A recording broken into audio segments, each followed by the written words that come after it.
This is the last part of Z effective series, and I hope you understood each and everything which I taught till now. So starting with a numerical which is on your screen. तो numerical क्या अपना calculate the Z star for sodium. मतलब ये बोल रहा है मुझे कि Z स्टार या Z इफेक्टिव निकालो सोडियम के लिए। एंड मुझे क्या पता है कि सोडियम जो होता है उसका एटॉमिक नंबर कितना होता है। सोडियम का एटॉमिक नंबर होगा अपने पास 11। तो मैं क्या बोल सकता हूं, अपने पास Z आगे निकल के यहाँ पे क्या 11। अब बात करते हैं आगे कि मुझे बोल रहा है कि calculate the Z star for sodium, और मुझे पता है कि जो सोडियम है उसकी इलेक्ट्रॉनिक कॉन्फिगरेशन क्या होगी 281, मतलब 1s2 2s2 2p6 and 3s1।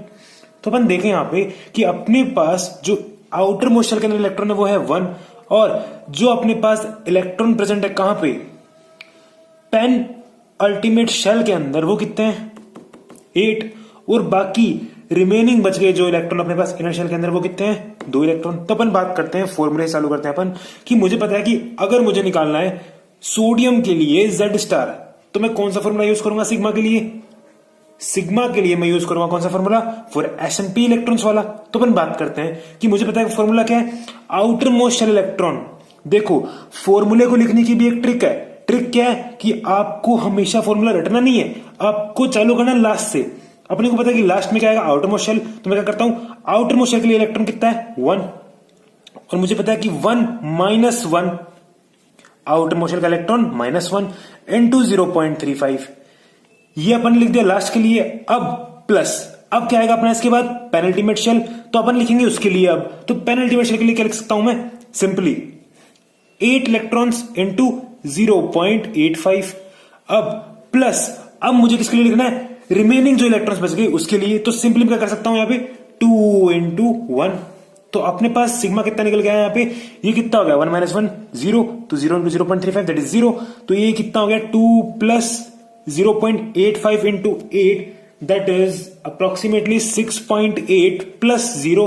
तो ये अपने पास सिग्मा कितना निकल गया यहाँ पे 8.8। अब अपने को पता है कि ये क्या पूछ रहा है क्वेश्चन के अंदर Z स्टार, और मुझे पता है Z स्टार इक्वल्स टू क्या होता है Z स्टार इक्वल्स टू होता है अपने पास Z माइनस सिग्मा। Z क्या अपने पास 11 एटॉमिक नंबर, माइनस सिग्मा क्या निकल गया अपने पास 8.8। तो अपन बात करते हैं यहां से Z स्टार क्या निकल गया अपने पास 8.8 को मैंने माइनस किया 11 में, कितना है अपने पास that is approximately 2.2। Is it clear to you.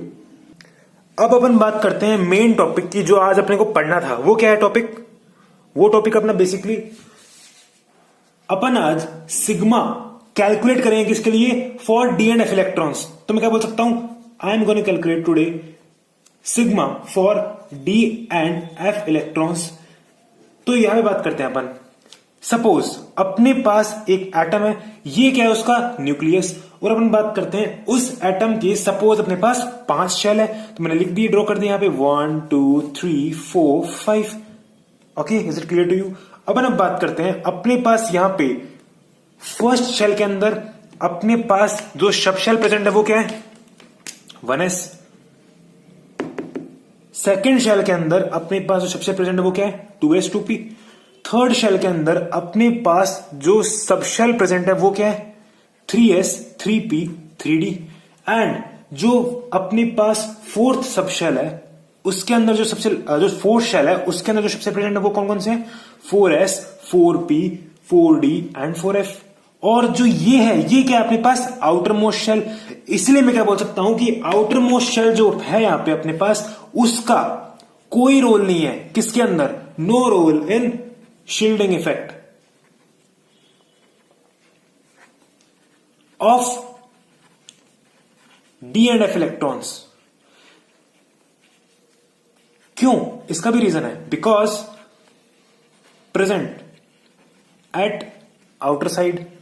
Simply reason क्या बोल सकता हूं मैं कि ये डी एंड एफ इलेक्ट्रॉन्स के बाहर प्रेजेंट है ये शेल, तो इसके शेल के अंदर जो इलेक्ट्रॉन्स प्रेजेंट होंगे उस सब शेल के अंदर उनका कोई रोल नहीं होगा शील्डिंग इफेक्ट के अंदर। पहला रीजन क्या है कि ये जो अपने पास आउटर मोस्ट शेल है ये न्यूक्लियस से बहुत दूर है, इसीलिए ये आउटर मोस्ट शेल कोई रोल प्ले नहीं करेगा किसके अंदर, शील्डिंग इफेक्ट के अंदर। इसीलिए मैं क्या बोल सकता हूं कि क्योंकि ये प्रेजेंट है d and f subshell के बाद में, इसीलिए आउटर मोस्ट शेल यहां पे कोई रोल प्ले नहीं करेगा डी एंड एफ इलेक्ट्रॉन्स, क्योंकि इससे पहले ही आ गए, इसीलिए आउटर मोस्ट शेल यहां पे कोई रोल प्ले नहीं करेगा शील्डिंग इफेक्ट के अंदर। Is it clear to you? Outermost shell, अब यहां पे डी एंड एफ इलेक्ट्रॉन्स का जब मैं निकालूंगा सिग्मा, तो उस केस के अंदर कोई रोल प्ले नहीं करेगा, क्योंकि ये डी एंड एफ इलेक्ट्रॉन्स जब मैं भर देता हूं उसके बाद आता है ये सब शेल, इसीलिए उसके बाद ये शेल के अंदर जो सब शेल आएंगे वहां पे अपने पास शील्डिंग इफेक्ट के अंदर ये कोई रोल प्ले नहीं करेगा। तो अपन बात कर लेते हैं इसको, एक बार अपन समझते हैं, बाद में इसको अपन देख लेते हैं कि अपने लिए इंपॉर्टेंट क्या है। अपने लिए इंपॉर्टेंट है अपने पास यहां पे सिग्मा, जो है क्या, शील्डिंग कोएफिशिएंट निकालना, किसके लिए, for D and F electrons. तो मुझे पता है सिग्मा शील्डिंग कोएफिशिएंट मैंने निकाला था पहले किसके लिए, एस एंड पी इलेक्ट्रॉन्स के लिए, अब मैं निकालूंगा for D and F electrons. तो अपन देखते हैं सिग्मा का फॉर्मूला क्या होगा। सिग्मा का फॉर्मूला सिंपली ये होगा कि अपन देखें यहां पे कि d and f subshell के अंदर जो भी इलेक्ट्रॉन्स होंगे अपन क्या कर सकते हैं, उसको लिख सकते हैं यहां पे डी और एफ अपने पास सब शेल में जो इलेक्ट्रॉन्स होंगे -1 इंटू 0.35 प्लस जितने भी रिमेनिंग इलेक्ट्रॉन्स बच गए अपने पास, जितने भी रिमेनिंग इलेक्ट्रॉन्स है इस सब शेल से पहले, इस सब शेल से पहले जितने भी इलेक्ट्रॉन प्रेजेंट है अपने पास रिमेनिंग, वो सारे इलेक्ट्रॉन्स इनटू 1। तो ये अपना बेसिक फॉर्मूला है किसके लिए, जब अपन निकालेंगे sigma for D and F electrons. कोई हेक्टिक टास्क नहीं इसको सॉल्व करना क्वेश्चंस को, क्योंकि अपन देखेंगे इसका बहुत इजी मेथड है ये सिग्मा कैलकुलेट करने का for D and F electrons. अपन देखेंगे न्यूमेरिकल्स भी। तो यहां तक अपने को अभी केवल और केवल इस फॉर्मूले को याद रखना है। फॉर्मूला क्या है, sigma equals to d and F electrons -1 into 0.35 plus remaining जितने भी इलेक्ट्रॉन्स बच गए इससे पहले रिमेनिंग इलेक्ट्रॉन्स इंटू 1। सिंपल, बस ये फॉर्मूला आपको याद रखना है यहां तक। अपन अब बात करते हैं आगे एक न्यूमेरिकल की, जो कि बेस्ड है अपने पास इसी फॉर्मूले के ऊपर। तो न्यूमेरिकल क्या है, न्यूमेरिकल आपकी स्क्रीन के ऊपर ये रहा। क्वेश्चन मुझे ये बोल रहा है कि calculate the Z star for 3D electrons in zinc. Calculate the Z star मतलब Z effective for 3D electrons, किसके अंदर, जिंक के अंदर। तो अपन देखते हैं आप पे कि मुझे पता है कि जिंक जो होता है उसका एटॉमिक नंबर कितना होता है, 30।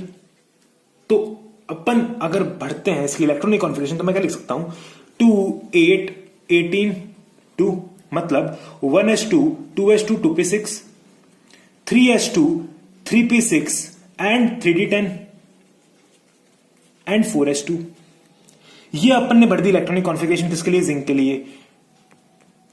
सिंपल।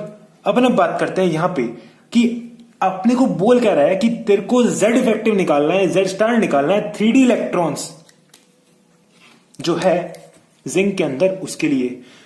तो मैं जानता हूं, अगर मैं देखूं इसको डायग्राम से, तो ये क्या है, जिंक का न्यूक्लियस, और अपने पास ये क्या प्रेजेंट हो गए, 4 शेल्स प्रेजेंट हो गए।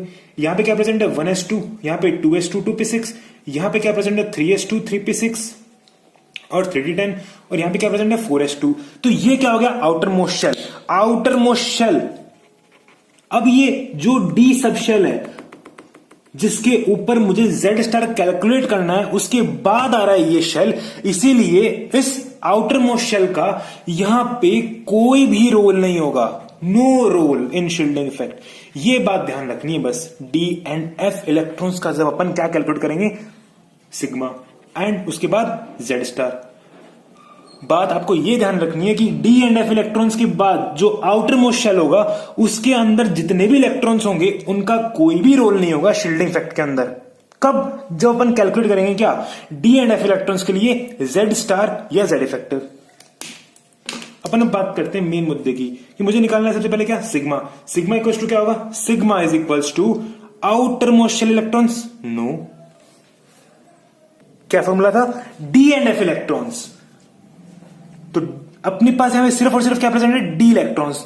तो डी इलेक्ट्रॉन्स कितने हैं, 10 इनटू, पहले इनटू करेंगे बाद में, अभी नहीं करेंगे इनटू, 10 इलेक्ट्रॉन्स -1 इनटू 0.35। ऐसे करना आपको, कोई भी कैजुअलिटी नहीं करनी इसको सॉल्व करने के अंदर। उसके बाद प्लस अपन बात करते हैं अब इस डी सब शेल से पहले जितने भी इलेक्ट्रॉन्स बच गए that is remaining electrons into 1। तो रिमेनिंग इलेक्ट्रॉन्स कितने बच गए अपने पास? 6, 7, 8, 16, 17, 18। तो मैं क्या कर सकता हूं? 18 इंटू 1, इजी। तो सिग्मा यहां से निकल गया कितना अपने पास? 18 प्लस 3.15, दैट इज अप्रोक्सीमेटली 21.15। तो अब मुझे निकालना क्या यहां पे? Z star, that is Z minus sigma. Z कितना अपने पास? 30 माइनस 21.15, दैट इज व्हाट? 8.85। तो यहां पे जो Z स्टार है वो कितना निकल गया अपने पास? 8.85। आपको D एंड F इलेक्ट्रॉन्स के केस के अंदर बात क्या याद रखनी है कि जहां भी D सब शेल के अंदर इलेक्ट्रॉन्स आपको दिख रहे हैं, उसके बाद जो उस आउटर मोस्ट शेल होगा उसके इलेक्ट्रॉन्स पार्टिसिपेट नहीं करते शील्डिंग इफेक्ट के अंदर, इसीलिए मैं उन इलेक्ट्रॉन्स को कहीं भी काउंट नहीं करूंगा फॉर्मूले के अंदर। इससे पहले वाले इलेक्ट्रॉन्स काम आएंगे और डी या एफ सब शेल के अंदर जो इलेक्ट्रॉन्स होंगे वो काम आएंगे। ये समझ में आया? अपन अब बात कर लेते हैं किसकी? Periodicity of Z star. मतलब जेड स्टार का क्या ट्रेंड होता है ग्रुप्स के अंदर और पीरियड्स के अंदर। मुझे पता है पीरियोडिक टेबल के अंदर जो भी अपने पास वर्टिकल रोज जो होती है वो क्या होती है? ग्रुप्स, जो कि कितने होते हैं? 18। और जो भी अपने पास हॉरिजॉन्टल रोज होती है वो क्या होती है? पीरियड्स। सिंपल, ये समझ में आया आपको? अपन बात करते हैं आगे कि अपन सबसे पहले बात करेंगे किसके अंदर? पीरियड्स के अंदर। तो इन पीरियड्स क्या होगा? उसके बाद बात करेंगे अपन क्या? इन ग्रुप्स। तो स्टार्टिंग विद पीरियड्स, अपने को पता है कि पीरियड्स के अंदर फिर से कैटेगराइज करेंगे अपन किसके अंदर? For S and P block and for D and F block. क्योंकि मुझे पता है कि मैंने एस और पी इलेक्ट्रॉन्स के लिए सिग्मा अलग फॉर्मूले से कैलकुलेट करा है और डी एंड एफ इलेक्ट्रॉन्स के लिए सिग्मा डिफरेंट फॉर्मूले से कैलकुलेट करा है, इसीलिए मैंने यहां पे उनके ब्लॉक्स को भी कैटेगराइज कर दिया। सिंपल। अपन अब बात करते हैं एस एंड पी ब्लॉक के लिए। तो सबसे पहले बात करते हैं एस एंड पी ब्लॉक के अंदर लिथियम। लिथियम जो होता है, लिथियम इसका एटॉमिक नंबर कितना होता है? 3। तो सबसे पहले समझते हैं अपन कि इसका Z इफेक्टिव जो है Z स्टार, उसको याद करने की ट्रिक क्या है। देखो, ये L, ये I, ये ऊपर इसका डॉट और ये नीचे 3, ये क्या हो गया? लिथियम उसका एटॉमिक नंबर। अगर इसको मैं कर दूं सफल, मतलब इस जो I दिख रहा है, अगर मैं इसको मान लेता हूं 1 दिख रहा है ये, अगर मैंने इसको लिख दिया 1 और इस पॉइंट को लिया है मैं नीचे और इस 3 को लिया है आगे, तो ये क्या बन गया? 1.3। तो 1.3 ही क्या होता है भाई? 1.3 ही होता है क्या? Z star for lithium. अगर आप निकालोगे कैलकुलेशन से तो वो भी कितना आएगा? 1.3। तो मैंने इसको ट्रिक से याद कर लिया कि अपने पास जो लिथियम होता है उसका जो Z स्टार होता है वो क्या होता है? 1.3। आप निकालो, निकाल के देखना, यही आएगा। अब अपन बात करते हैं, जब मैं जाऊंगा लिथियम से कहां पे? बेरिलियम बोरोन पे, तो मैं देखता हूं लिथियम के बाद क्या आता है? बेरिलियम, और बेरिलियम के बाद कौन आएगा? बोरोन।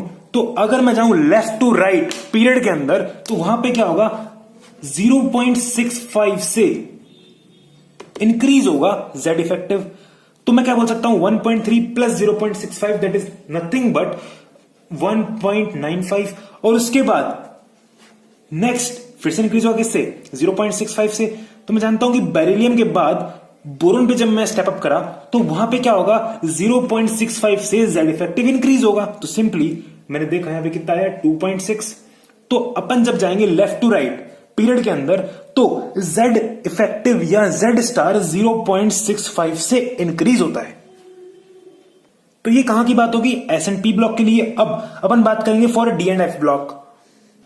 तो जो Z स्टार है अपना for D and F block, Z star increase होगा कितने से? बाय 0.15। कब? In few places. उसके अलावा क्या होता है यहां पे? Otherwise it's random. तो मैं आपको सजेस्ट यही करूंगा, तो आप जब भी देखो किसी भी एलिमेंट को डी एफ ब्लॉक से तो उसका जेड स्टार कैलकुलेट करो, क्योंकि अगर आप जाओगे ट्रेंड के ऊपर तो यहां पे कुछ प्लेसेस पे तो इंक्रीज हो रहा है जेड इफेक्टिव और कुछ प्लेसेस पे रैंडम है, इसीलिए यहां पे अपन कैलकुलेट करेंगे जेड स्टार को समझने के लिए। तो मैं क्या बोल सकता हूं एकदम इजी वे के अंदर कि Z star D and F block के अंदर इंक्रीज होता है 0.15 से कुछ जगह, बट अदरवाइज क्या होगा, ये रैंडम होगा। अपन अब बात करते हैं ग्रुप्स के अंदर। ग्रुप्स के अंदर क्या केसेस होगा? ग्रुप्स के अंदर फिर से दो कैटेगरी, किस किस के लिए? For S and P block and for D and F block. S and P block जो पढ़ेंगे अपन वो बहुत इंपॉर्टेंट है। तो जो अपन बात कर रहे हैं एस एंड पी ब्लॉक की, उस केस के अंदर क्या होगा, down the group Z effective या जेड स्टार जो होता है, down the group Z effective या जेड स्टार जो होता है वो क्या रहता है, कांस्टेंट रहता है। ऐसा क्यों है? क्योंकि जो अपने पास atomic number that is Z और जो सिग्मा है वो सेम रेशियो से इंक्रीज होते हैं। क्या मतलब? इसका मतलब सिंपली मैं अगर देखूं डेफिनेशन के अंदर, डेफिनेशन क्या होगी, down the group Z star remains constant. ऐसा क्यों? Due to increase in Z and sigma, increase in Z मतलब एटॉमिक नंबर एंड सिग्मा मतलब shielding coefficient in same ratio. ये जेड और सिग्मा जब मैं जाता हूं डाउन द ग्रुप तो ये सेम रेशियो से इंक्रीज होते हैं, इसीलिए यहां पे क्या रहता है, पीरियड्स के अंदर नहीं ग्रुप्स के अंदर down the group Z star remains constant. But इसका एक्सेप्शन क्या है, एक्सेप्ट फॉर सेकंड पीरियड। समझ में नहीं आया ये तो देखो इसका नटशेल देखो। नटशेल क्या है इसका कि अपन जब जाते हैं down the group S and P block के अंदर तब जेड स्टार कांस्टेंट रहता है अपना। ऐसा क्यों है? क्योंकि वहां पे जेड और सिग्मा सेम रेशियो से इंक्रीज हो रहे हैं, इसलिए वहां पे कोई चेंज नहीं है जेड स्टार के अंदर। अपन बात करते हैं इसका एक्सेप्शन क्या है कि केवल सेकंड पीरियड के अंदर ऐसा अपने को देखने को नहीं मिलेगा। सिंपल। अपन बात करते हैं for D and F block. D and F block में क्या होगा, वहां पे रैंडम होगा, कोई दिक्कत नहीं है, सिंपली अपन निकाल लेंगे Z star. D and F block के अंदर ग्रुप्स के केस में अपने पास जो जेड स्टार होगा वो क्या होगा, रैंडम। अपन अब बात करते हैं आगे यहां पे। तो आगे अपन बात करेंगे तो अपने पास ये लिथियम है, ये अपने पास सोडियम, ये पोटेशियम, ये रुबिडियम, ये सीजियम। ये अपने पास कौन सा ग्रुप हो गया, फर्स्ट ग्रुप। अपने पास ये सेकंड ग्रुप हो गया that is beryllium, magnesium, calcium, strontium, barium. अपन हम बात करते हैं, मुझे पता है कि लिथियम कौन से पीरियड में आता है, सेकंड पीरियड में। तो लिथियम आता है सेकंड पीरियड के अंदर और सोडियम थर्ड पीरियड के अंदर, पोटेशियम फोर्थ पीरियड में, रुबिडियम फिफ्थ पीरियड में and caesium in sixth period.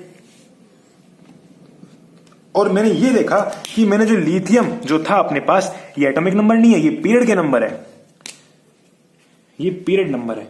तो मैंने ये देखा था कि मैंने जब जेड स्टार देखा था लिथियम का तो मैंने उसे याद किया था ट्रिक से, जो कि कितना था 1.3। और मैंने ये पढ़ा था कि जब मैं एस एंड पी ब्लॉक के अंदर जाता हूं लेफ्ट टू राइट तो 0.65 से इंक्रीज होता है जेड स्टार। तो बेरिलियम में कितना हो गया अपने पास यहां पे 1.95। और आपको सोडियम का याद रखना पड़ेगा क्या, जेड स्टार दैट इज 2.2 होता है अपने पास। तो जैसे ही मैं गया लेफ्ट टू राइट तो कितने से बढ़ा 0.65 से। तो मैग्नीशियम का यहां पे कितना हो गया अपने पास जेड स्टार दैट इज 2.85। इसके बाद जितने भी एलिमेंट्स आएंगे नीचे थर्ड पीरियड से लेके नीचे जितने भी एलिमेंट्स आएंगे उनके अंदर जो जेड स्टार है वो क्या रहता है, कांस्टेंट। तो 2.2 पोटेशियम का होगा, 2.2 रुबिडियम का होगा, 2.2 सीजियम का होगा। अपन बात करते हैं इसके केस के अंदर तो 2.2 कैल्शियम का होगा, सॉरी हाँ 2.85 कैल्शियम का होगा और 2.85 अपने पास स्ट्रॉन्शियम का होगा, 2.85 बैरियम का होगा। ऐसा क्यों हो रहा है, क्योंकि सिग्मा और जेड सेम रेशियो के अंदर इंक्रीज हो रहे हैं। इसी कारण यहां पे सेकंड पीरियड के बाद in groups for S and P block elements अपने पास जेड स्टार क्या होता है, कांस्टेंट। ये आपको बात ध्यान रखनी है। Is it clear to you? तो ये अपन ने पढ़ा जेड स्टार और सिग्मा निकालने का मेथड। तो